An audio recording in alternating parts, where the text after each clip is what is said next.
meus queridos, minhas queridas. Então, como eu comentei com vocês na última aula, eu iria falar um pouco mais da segunda propriedade, mostrando agora outros exemplos. Só que nesses exemplos, se vocês observarem, os expoentes não são nem divisores e nem múltiplos dos índices, tá certo? Isso pode acontecer e o processo de resolução é o mesmo.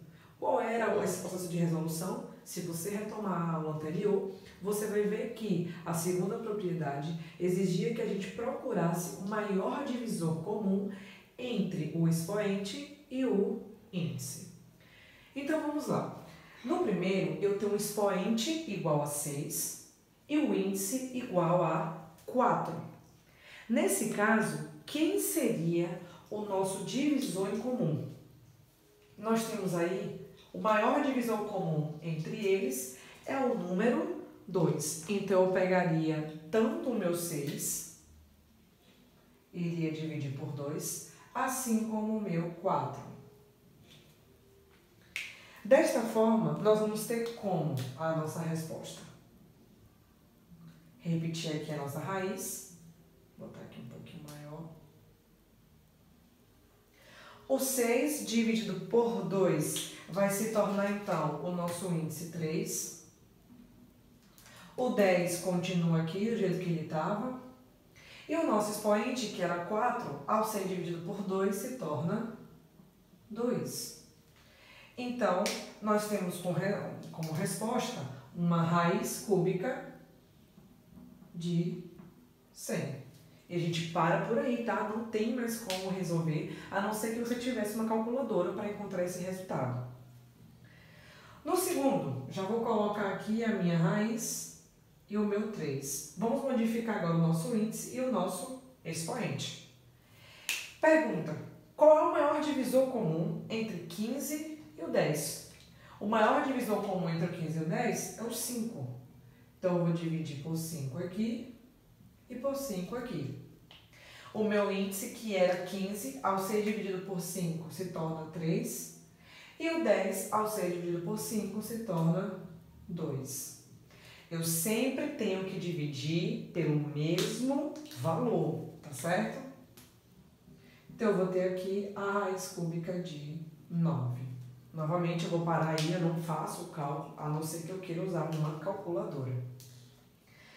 Terceiro exemplo, mesmo esquema, só que agora os dois números, tanto o 12 quanto o 9, serão divisíveis por 3. É o maior divisor comum entre eles. Então, aqui eu vou colocar o meu índice, que era 12, ao ser dividido por 3, se torna 4. E o meu 9, ao ser dividido por 3, se torna 3. Então, eu vou ter a raiz aqui de 125. Quarto exemplo, o maior divisor comum entre 21 e o 14 é o nosso 7. E aí, eu vou repetir aqui meu radical, meu 2. E o meu expoente e meu índice vão se modificar. O 21 vira 3 e o 14 vira 2. Foi coincidência, tá? Todos os resultados darem 3, 2, podem dar valores distintos. Vamos ver agora o quinto e o sexto exemplo. Já são números um pouco mais exorbitantes, né? Um pouco maiores. E aí, o que acontece? O 40 e o 30. Bom, você poderia pensar, ele tem os divisores 2, o divisor 5, o 1, né? Mas nós temos o maior de todos, que dá pra ver, ó, pelo final desses dois números. Observe que o 40 e o 10 e o 30, né, são múltiplos de 10. Então, eu vou dividir tanto o 40 quanto o 30 por 10. Então, eu vou ter a minha raiz, o meu índice, né? Ele vai continuar, meu radicando vai ser 10, o meu índice, que era 40, ao ser dividido por 10, vai se tornar 4. E o meu expoente, que era 30, ao ser dividido por 10, vai se tornar 3. Então, eu vou ter aqui uma raiz com índice 4 do número 1000. E o de baixo? Você fala, eita, os números são muito grandes. Mas vamos pensar um pouquinho, os dois são números pares. Beleza. São divisíveis por 2? Sim. Por 3? Também. Por 4? Também. Por 5?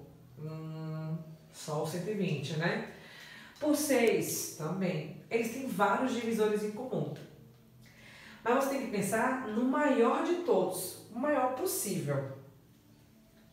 Nesse caso ali, a gente colocaria como o maior de todos quem? O 6? Será que ele é o maior de todos? Ou será que é o 24? Ah, pronto, mas como é que eu ia saber que era o 24? Ia demorar demais.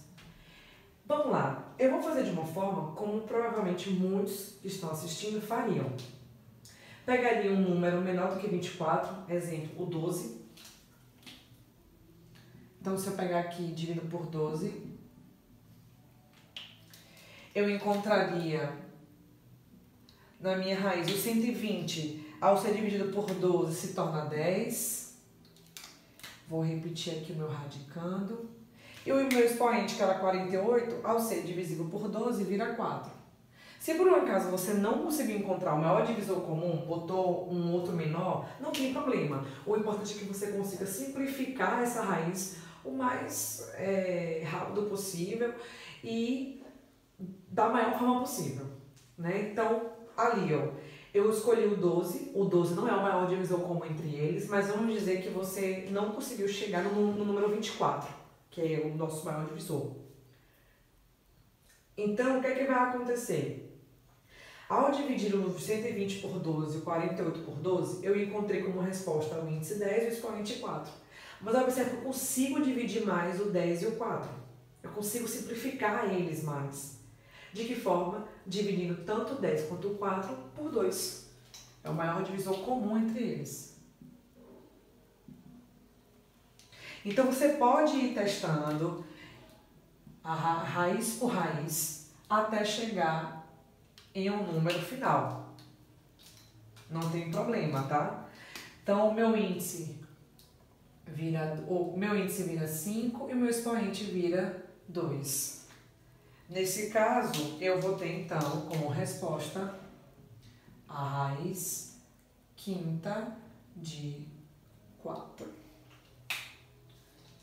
Tá certo? Então, recapitulando, independentemente do meu índice e do meu expoente não serem múltiplos entre si, a primeira coisa que eu posso fazer é procurar um divisor em comum. De preferência, o maior divisor comum, para que eu poupe mais cálculos, né, e eu consiga aproveitar muito mais a minha questão, ela seja muito mais produtiva. Ok? Qualquer dúvida, volta ao vídeo, pausa, olha, escuta de novo e, se a dúvida persistir, mande sua pergunta. Ok? Obrigada e até a próxima aula.